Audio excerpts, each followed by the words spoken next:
ஆண்டவரும் இரட்சகருமாய் இயேசு கிறிஸ்துவின் இணையற்ற நாமத்திலே உங்களை வாழ்த்துகிறேன். கடந்த மாதமெல்லாம் கிருபையோடு காத்த தேவன் இந்த பிப்ரவரி மாதத்தையும் நமக்கு கிருபையாக ஆசீர்வதிப்பார். இந்த மாதத்தில் 2 சாமுவேல் 5:10 வாக்குத்தத்தமாய் தந்திருக்கிறார்.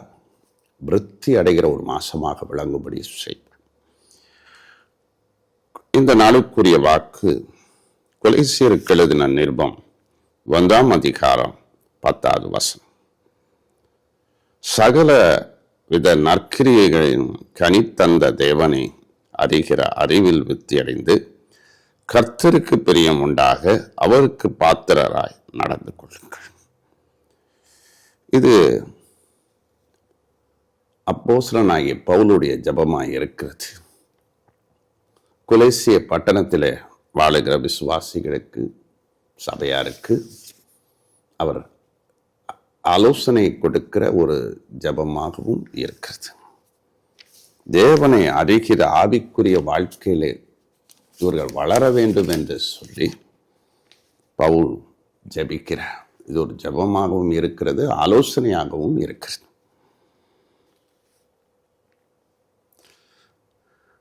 நற்கிரியைகளுக்கு ஏற்ற கனிகளை தர வேண்டும். நற்கிரியை என்பது ஒரு நல்ல ஊழியத்தை செய்வது, மற்றவர்களுக்கு தான தர்மம் செய்வது, உதவி செய்வது மற்றும் சபைகளிலே பணிவிடை ஊழியம் செய்வது, இதெல்லாம் ஒரு நற்கிரியைகளை கொடுக்கிற கனி இருந்தால் தான் அந்த நற்கிரியை வரும்.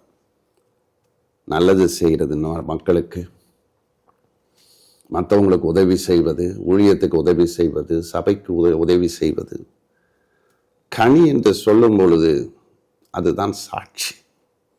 சாட்சியின் வாழ்க்கை, சாட்சியின் ஜீவியம். அது ஒரு குணாதிசயம், கிறிஸ்துவின் குணாதிசயம், ரட்சிப்பின் குணம், பரிசுத்த குணம், பக்தி விருத்திக்குரிய குணங்கள், கிறிஸ்துவின் குண அதிசயங்களா ஆவியான ஒரு மனுஷனுக்குள்ள இருந்த இந்த குணங்கள் வர. நிறைய பேர் ஆவியானவர் இருக்கிறான்னு சொல்றாங்க, நிறைய பேருக்கு கனி இல்லை. கனி வேண்டும். இந்த கனி நமக்குள் செயல்படும் பொழுது கர்த்தரை பற்றிய அறிவிலே நம்ம வளர்ந்து வெற்றி அடைந்து, அவர் சொல்றாரு, கர்த்தருக்கு பிரியம் உண்டாக அவருக்கு பாத்திரராய் நடந்து கொள்ளுங்க. கர்த்தருக்கு பிரியமா நடக்கிறது இதுதான். நற்கிரியைக்கு முதல்ல கனி கொடுக்கணும். நற்கிரியை செய்யறதற்கு நாம் கனி உள்ளவங்களா இருக்கணும். அவரை அறிகிற அறிவில் அப்பதான் ஆண்டவர் பிரியமா இருப்பார். பாத்திர அப்படின்னா பாத்திரவான்கள்னா தகுதி உள்ளவர்கள், ஆண்டவருக்கு பிரியமான தகுதி உள்ள பிள்ளைங்க. அவர் அறிகிற அறிவில் வளரணும். அறிகிற அறிவு என்பது ரொம்ப முக்கியமானது. தேவனை பற்றிய அறிவு. இன்னைக்கு சின்ன பிள்ளைங்களை செல்போன் கொடுக்குறாங்க உலகத்தை அறிஞ்சிக்கிறதுக்கு. நிறைய பேருக்கு பிள்ளைங்க சாப்பாடு கொடுக்குறது செல்போனை தான் காட்டி இது பண்றாங்க. ஆனா தேவனை பற்றிய அறிவு வேணும். தேவனை சித்தத்தை அறிகிற அறிவுன்னு சொல்லி பவுல் அதுக்கு முந்தின வசனத்திலே சொல்லுகிறார். சித்தத்தை நாம் அறிய வேண்டும் என்றால், தேவன் நமக்கு கொடுத்திருக்கிற திட்டத்தை நாம் அறிய வேண்டும் என்றால், முதலாவது தேவனை நாம் அறிய வேண்டும். நம்முடைய மனக்கண்கள் திறந்தால்தான் தேவனை அறிய முடியும். வேதத்தை படிக்க வேண்டும், வேதத்தின் வசனங்களை கேட்க வேண்டும். ஆவியானவர் நமக்குள் வரும்பொழுது, நம்முடைய மனக்கண்கள் திறக்கப்படும் பொழுது, நம்முடைய ஆவிக்குரிய கண்கள் திறக்கப்படும் பொழுது,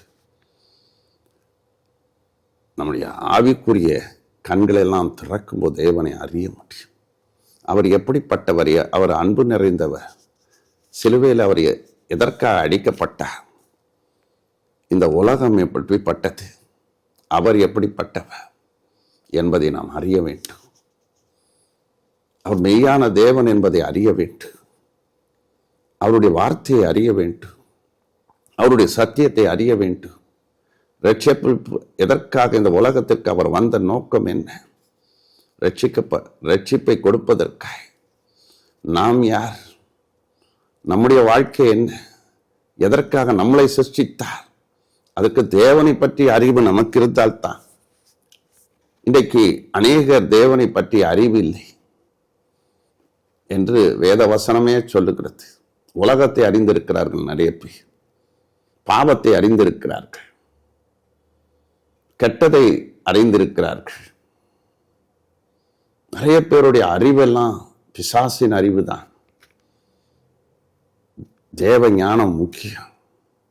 இதுக்கு பரிசுத்த ஆவியானவர் இருந்தால்தான், அவரோட நம்ம நெருங்கி பழகினாத்தான் அந்த அறிவை நாம் பெற்றுக்கொள்ள முடியும். ஒவ்வொரு நாளும் வேதத்தை படித்து, வேதத்தை நேசித்து, வேதத்தில் இருக்கிற காரியங்களை எல்லாம் கற்றுக்கொள்ளும். ஆண்டவர் எப்படிப்பட்டவர், எதற்காய் உலகத்திற்கு வந்தார், எதற்காய் நமக்காக ஜீவனை கொடுத்தார், எதற்காய் இரத்தத்தை சிந்தினார், எதற்காய் பாடு மரணங்களை சகித்தார், அந்த அறிகிற அறிவு நாளுக்கு நாள் விருத்தி அடைஞ்சிக்கிட்டே இருக்கணும். அவருடைய வருகையின் அடையாளம் என்ன, எல்லாவற்றையும் அறிகிற அறிவு. இந்த அறிகிற அறிவு நமக்குள்ள வேணும்னு நம்ம நினைக்கும் போது கண்டிப்பாக கிடைக்கும். நிறைய பேர் தப்பா புரிஞ்சுக்கிறாங்க. நிறைய பேர் வாழ்க்கையில குருட்டாட்டம் இருக்கிறது. 1 சாமுவேல் 3ஆம் அதிகாரத்தில் 10வது வசனத்துல 19வது வசனத்துல சாமுவேல் வளர்ந்தான். 10வது வசனத்துல தேவ சத்தத்துக்கு அவன் கீழ்ப்படிச்சான். சாமுவேல் வளர்ந்தான் என்று 19வது வசனம் சொல்லுகிறது. அதே சமயத்தில் 10வது வசனத்தில் சாமுவேல் தேவ சத்தத்திற்கு கீழ்ப்படிச்சான். தேவ சத்தத்தை கேட்டு வளர்ந்தான். சின்ன பையன், ஆனால் வளர்ந்தான். அவன் ஒரு தீர்க்கதரிசியாய் மாறினான். ஆண்டவரை அறிகிற அறிவில் நம்ம ஒவ்வொரு நாளும் வளரணும். அவரை அறிஞ்சிக்கிட்டே இருக்கணும். அவரை அறியும் போது நமக்கு விடுதலை, சமாதானம். அவரை அறியும் போது நமக்கு ரட்சிப்பு. அவரை அறியும் போது நமக்கு பரிசுத்தம்.